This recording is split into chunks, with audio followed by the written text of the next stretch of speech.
j'ai un check de plus sur ma bucket list. En 2026, je me suis donné comme objectif de mettre plus de contenu sur ma chaîne YouTube.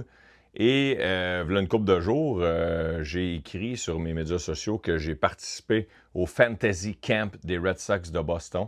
Fait que je me suis dit, pour les vrais de vrais mordus, je vais donner plus de détails. Puis là, je vous avoue, je regrette de ne pas m'être filmé plus. Fait que vous allez avoir des petits extraits, mais je ne savais pas que j'allais faire un blog. Quand j'étais kid, tu sais, les jeunes, on jouait dans la rue, on jouait au hockey, on rêvait d'être Pavel Bure, Wayne Gretzky. Moi, oui, un petit peu, mais je savais pas patiner. Mais moi, je tripais bien raide sur le baseball. Quand je jouais au baseball, je rêvais d'être un joueur des Expos. Je rêvais d'être Tim Wallach, Marcus Grissom, Delino de Shields. Je tripais ces expos, surtout les expos de 1994. Puis, là, longtemps, un de mes chums s'appelle Frank Chalut. Il me jase que certaines équipes des majeures, comme les Red Sox, les Royals de Kansas City, les Yankees de New York, les Twins de Minnesota, etc., les Padres de San Diego, font, durant une semaine, un camp où des adultes, avec un cœur d'enfant, mais un budget d'adulte, réalisent leur rêve de jouer dans les majeurs pendant une semaine, dans des conditions de pros, habillés comme des pros sur des terrains de pros, avec des arbitres dans un contexte de pros. Puis, voilà 4 ans, un de mes amis qui s'appelle Sébastien Buisson m'a dit « faut avoir minimum 30 ans pour participer à ce camp-là, celui des Red Sox. » Puis, mon gars va avoir 30 ans dans 4 ans. Fait que les gars, si vous voulez commencer à vous mettre de l'argent de côté, il a dit ça à Paul Brisset et à moi. Puis, il a dit ça, si ça vous tente de venir avec moi, on y va dans 4 ans. Fait que c'était là, du 11 janvier au 17 janvier à Fort Myers, en Floride. Paul, Sébastien, son fils Félix-Antoine et moi, on a pris l'avion. Là, les gens qui se demandent c'est quoi qui est inclus. L'avion n'est pas inclus, l'hôtel est inclus. Chaque matin, il y a une navette qui t'amène de l'hôtel au terrain de baseball. Il y a 2 soupers d'inclus. Déjeuner et les dîners sont toujours inclus. Le premier soir, tu arrives, tu croises beaucoup de vétérans. Nous autres, on était des recrues. C'est la première année qu'on participait.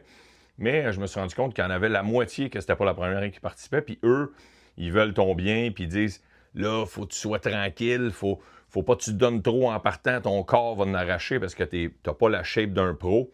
Puis on joue 14 manches par jour. C'est des games de 7 manches, puis on en joue 2 par jour. Mais finalement, tu te rends compte qu'ils se donnent un buffer si jamais il y a un rain delay, s'il pleut, fait qu'ils se gardent un buffer. Finalement, personnellement, notre équipe, on en a joué 7. Fait que le premier soir, durant un souper de bienvenue, il y a des anciens qui jasent. Les gens t'expliquent comment ça va se dérouler pendant la semaine. Ils donnent un chandail avec un contrat comme si tu venais d'être repêché. C'est vraiment bien fait. Je mets la photo. Je mets la photo du repêchage. Le premier matin, le lundi, on embarque dans la première navette. On est crinqué au bout. Tu arrives au complexe, le Jet Blue Park. Là-bas, il y a 6 terrains. Il y en a 5, c'est des immenses terrains, mais il n'y a pas d'estrade.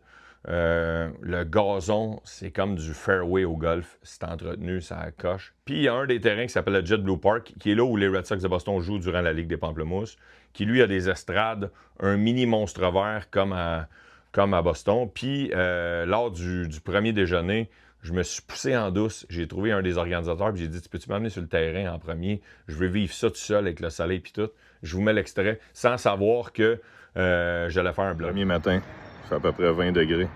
Le soleil se lève sur le Jet Blue Park. I'm on the field. Fait que là, il y a le premier déjeuner. Durant le premier déjeuner, il y a aussi un meeting qui dit comment ça va se dérouler. Fait que tous les joueurs, on est divisés par groupe. Puis on s'en va faire des drills, des combines, des skills pour que les coachs, il y a 2 coachs par équipe. Les coachs, c'est des anciens joueurs des Red Sox de Boston, des vrais joueurs, qui prennent des notes rapides, là, c'est vraiment rapide, pour essayer de faire des clubs équilibrés. Des équipes équilibrées. Ils font 8 équipes, en tout cas du moins la semaine que moi j'étais là. 8 équipes, on est environ 11 par équipe. Fait qu'on est dans les cages de frappeurs, on frappe tout l'avant-midi. Après ça, ils nous frappent des roulants. On essaie de les attraper. Après ça, des fly. Après ça, une machine qui nous lance des balles pour voir comment on frappe sur le terrain, comment on se comporte. Puis on fait des étirements. En gros, pendant l'avant-midi, les clubs se font. Tu débarques là-bas avec des chums, mais ça, ils ne te garantissent pas que tu vas jouer avec tes amis. finalement, par une belle luck, une belle chance, voulant être bien vaillant, les organisateurs ont dit on va les mettre les gangs ensemble. Fait qu'il y avait comme 3 autres Québécois qui ont été dans une autre équipe, qui sont super sympathiques, Luc, Dominique, Yves, que j'ai rencontrés durant la semaine. Puis nous autres, les 4 autres Québécois, ils nous ont mis dans une même équipe, Sébastien, Félix-Antoine, Paul et moi. J'ai fait des rencontres incroyables. Un travailleur social de l'Australie, un docteur à la retraite de San Francisco, un gars des Air Force One à la retraite, un gars qui travaille, un lobbyiste de Washington, D.C. Bref, fait qu'on part une équipe, puis là, on est un peu comme d'une télé-réalité. C'est dur à expliquer, mais tu sais, à Big Brothers ou dans des télé-réalités de même, ils disent « Hey, ça fait une semaine que tu es là avec les gens, puis tu as l'impression que ça fait un mois que tu les connais. Tu as l'impression que ça fait un mois que tu es là. » C'est la même chose. Après une journée, 24 heures avec la même équipe, parce qu'on est allé super au restaurant, toute l'équipe ensemble. Toutes les équipes vont super au restaurant avec le coach. Puis, tu as l'impression que c'est déjà tes grands chums, puis que, un peu comme dans le film Les Boys, tu sais, on se lâche pas, on se tient. C'est comme dur à expliquer, mais après 24 heures, tu as vraiment l'impression que c'était rendu mes meilleurs amis. Fait qu'après ça, tu commences les games. Les premières games pour te réchauffer, c'est ton coach qui lance. Ton propre coach lance les premières games. Puis après les 2 premières games, là, c'est un vrai joueur d'une équipe, les campeurs, comme ils nous appellent, qui va lancer contre toi. Mon calibre à moi était, mettons, je qualifie les gens, les meilleurs, c'est des number 1, puis les pires, c'est des 5. Mettons de 1 à 5. Moi, j'étais peut-être 3.5. J'étais pas les pires, mais j'étais loin d'être des meilleurs. Mais il trouve le moyen d'avoir du fun quand même. Beaucoup de plaisir. Mon chum Paul Brisset a fait un carrousel, un coup de circuit intérieur, triple, double, simple, dans cet ordre-là. Et à ce qui paraît, ils ont fouillé dans les livres d'histoire du Fantasy Camp des Red Sox. C'est la première fois que ça arrivait qu'il y a un carrousel durant une game. Moi, j'avais demandé à nos coachs, et c'est vrai, il faut que je parle des coachs. Mes coachs à moi, c'était Lou Merloni. Lou Merloni, c'est un ancien joueur des Red Sox de Boston, qui maintenant est rendu le colorman des matchs sur la route. Il est sur le beat. C'est un peu le Marc Denis. Le Marc Denis des Red Sox. Fait que c'est pas lui qui décrit les matchs, mais c'est lui qui les commente sur la route en tant qu'ancien joueur. Puis j'avais Steve Lyons, un gars qui a joué pour plein d'équipes, qui a joué à toutes les positions qui existent. Un gars qui est extrêmement drôle. Son surnom, c'est Psycho. Steve Lyons. Vous irez voir des vidéos de lui sur Internet, vous allez rire en crise. J'ai eu beaucoup de plaisir. J'ai appris énormément. On a appris énormément. Un vrai esprit de coach, mais super camaraderie. Puis, ils sont très ouverts. Si tu dis, hey, moi, j'ai toujours rêvé de jouer au 2e but, mais tu ne sais pas si t'es bon au 2e but, il va te faire essayer une manche au 2e but. Il te le promet, il dit « Je vais te faire essayer une manche à la position que tu souhaites. » Par contre, si après 1 ou 2 manches, tu es vraiment exécrable à cette position-là, ben je vais t'avoir fait essayer. Puis, fait que moi, j'ai joué au 3e but, champ gauche, champ droit. J'ai joué au 2e but, genre 1 ou 2 manches. Puis j'avais demandé au coach, même si je lance pas fort, même si je fais pas d'effet dans mes lancers, j'avais demandé est-ce que je peux lancer au moins une manche dans ma semaine. Il avait dit, ouais, no problem. C'était un match où on perdait 7-0. Puis il a dit, hey, Étienne, viens-t'en, c'est le temps d'essayer. Puis finalement, eux autres, ils avaient dit, on se fout des effets, on veut juste que tu lances des prises. On veut pas que tu balles des joueurs poches qui se seraient peut-être même pas rendus au premier but. Fait que je suis allé lancer.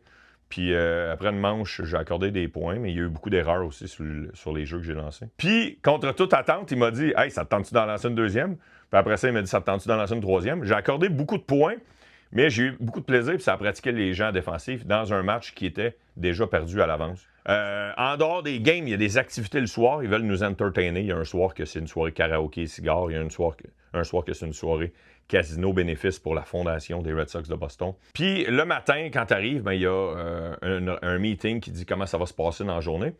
Puis il y a aussi un genre de kangaroo court, okay, la cour des kangourous, où toutes les affaires bizarres qui sont arrivées la veille, ils les disent devant tout le monde. Puis les gens qui l'ont vécu doivent donner un don à la fondation des Red Sox de Boston. Exemple, moi j'avais oublié mes souliers dans la salle des trainers, que les thérapeutes, parce que tu as accès à des thérapeutes toute la semaine. On est des bonhommes, on se blesse, ostéopathe, thérapeute, docteur. Moi, j'avais des ampoules toute la semaine, des blisters comme ils disent en anglais. Puis, tu peux aller les voir. Fait que moi, j'avais les jambes beaucoup endolories dès les premières journées parce que, aussi, il faut que vous sachiez que s'il y a une autre parenthèse, j'ouvre plein de parenthèses, s'il y a une personne âgée qui participe au tournoi mais qui n'est pas capable de courir ou un joueur se blesse mais il a le goût de frapper quand même, bien, ça prend un coureur remplaçant et j'ai été énormément le coureur remplaçant durant la semaine en plus. Fait que j'avais vraiment les jambes endolories. J'avais enlevé mes souliers pour subir un petit massage des jambes pour les décoincer. Puis mes souliers sont verts fluo, puis je les avais oubliés. Fait que rendu dans la Kangaroo Court, la cour comme j'expliquais, ils ont montré mes souliers devant tout le monde, puis ils ont dit comment t'as fait pour les oublier, ils sont verts fluo. Puis pour les avoir oubliés, t'être laissé traîner, ben, tu dois 20$ à la fondation. Puis aussi, à tous les matins, il y a le MVP de la veille. Alors, chaque match a son MVP. Et moi, le match que j'ai lancé où j'ai accordé genre 17 points, si on exclut les erreurs, parce qu'ils ne comptent pas les erreurs. Je suis 0 en 3, j'ai lancé 4 manches, j'ai accordé 17 points. Puis pour rire devant tout le monde, voici ma réaction quand ils ont ri de moi ce matin-là, quand ils m'ont déclaré MVP de la veille. En dehors de tout ça aussi, les matins, tu as accès au cash de frappeur. Il y a certains entraîneurs le matin qui te lancent du BP si tu veux y aller dans les cages. Les mêmes places que les vrais joueurs des Red Sox s'entraînent. Il y a de la bouffe tout le temps, des déjeuners, tu peux te faire des sandwichs at any time. Tu es vraiment bien reçu. Après ça, après avoir fait le run robin, arrivent les playoffs. Puis là, les playoffs, comment ça fonctionne, c'est que tout le monde les fait. Il y a 2 divisions de 4. Un joue contre 4, 2 joue contre 3. Les gagnants de ça, après ça, s'affrontent chacune des divisions, un contre l'autre. Il y a une finale qui, elle, aura lieu dans le Jet Blue Park. Malheureusement, nous autres, on ne s'est pas rendu en finale. Par contre, on a gagné la finale de consolation, l'équivalent de la médaille de bronze. Puis pour faire rire les gens quand tu gagnes la médaille de bronze, puis comme aux États-Unis, il y a beaucoup de balls, tu sais, le Super Bowl, le Mega Bowl, le College Bowl. Ben, ils ont décidé de faire le Toilet Bowl pour ceux qui gagnent la finale consolation. Fait qu'on a gagné le Toilet Bowl 2026 Red Sox Fantasy Camp Toilet Bowl Championship. Voici une photo de nous très heureux de notre victoire. Après cette victoire-là, il y a un dernier événement qui est un peu comme un genre de match des étoiles. C'est pour donner un bonus aux recrues, ceux qui sont venus pour la première fois cette année, dont moi. Tu joues 3-4 manches dans le Jet Blue Park. Et c'est les recrues contre les pros. Alors, les recrues vont au bâton minimum toute une fois. Puis, tu affrontes les pros. Moi, j'ai affronté au monticule, il y avait Manny Del Carmen, un ancien joueur, un ancien lanceur des majeurs, un ancien lanceur des Red Sox de Boston. Il y a eu, je veux braguer pour terminer, il y a eu 3 coups sûrs dans tout le match du côté des recrues, 2 simples et 1 double, et je suis l'auteur du double. J'étais fou comme la merde, on regarde 2 photos de moi qui est content d'avoir réussi mon double. Finalement, le dernier soir, le samedi, il y a un gros souper, cérémonie dans lequel ils taquinent un peu les joueurs. Il y a quelques prix citron, mais il y a aussi des prix comme le coup de cœur des entraîneurs de chacune des équipes. Il y a la meilleure moyenne, le Silver Slugger, les gants d'or, des prix pour ceux qui sont un bon esprit d'équipe. Moi, j'étais en nomination pour, je me souviens plus c'est quoi le titre précis, mais pour ceux qui cheeraient le plus pour leurs teammates. Je n'ai pas gagné, mais j'ai eu énormément de plaisir. Sinon, là, je sais qu'il y en a qui l'écoutent depuis le début. Premièrement, merci d'avoir écouté. C'est la première fois que j'essayais ça. Fait qu'il y a quelque chose que je viens de vivre récemment. Avoir su que je le ferais dans le futur, je vais me filmer plus. D'ailleurs, je veux faire plus de vlogs comme ça, mais d'humour. Fait que s'il y en a qui c'est des comedy geeks, il y en a qui veulent savoir comment ça fonctionne dans les coulisses, je veux faire plus de vlogs comme ça dans le futur. Puis là, je sais qu'il y en a qui se demandent, mais combien ça coûte ça, Étienne? Avant de vous dire combien ça coûte une semaine de rêve comme ça, je veux que vous pensiez à vous abonner. Je vais faire comme les vrais YouTubers. Abonnez-vous, s'il vous plaît. Likez cette vidéo. Commentez. Je l'assume pas. C'était sur ma bucket list. C'était une semaine de fou. J'avais ramassé mon argent depuis 4 ans. Je vais m'en rappeler toute ma vie. Puis ce que je vais me rappeler, puis ce que je dis souvent à des chums, des fois, qui ont plus de misère à des fois sortir un petit peu de sous ou sortir des économies pour vivre des expériences uniques, quand je vais le compter, je vais raconter encore cette semaine-là dans 10 ans, je me souviendrai plus de l'impact que le montant a eu sur mon budget, mais les souvenirs vont être encore là. C'est fou, raide. Fait que ça a coûté, mettons, avec les dépenses en dehors, avec les billets d'avion, écoute, on s'approche, on est autour de 10 000 $ canadiens. 10 000 canadiens que j'avais ramassé de l'argent depuis un bout. Mais je ne veux pas à justifier parce que j'ai tellement eu de plaisir. J'ai pleuré, j'ai ri, j'ai eu plein de mixed emotions. C'était une semaine de fou. Une semaine de fou.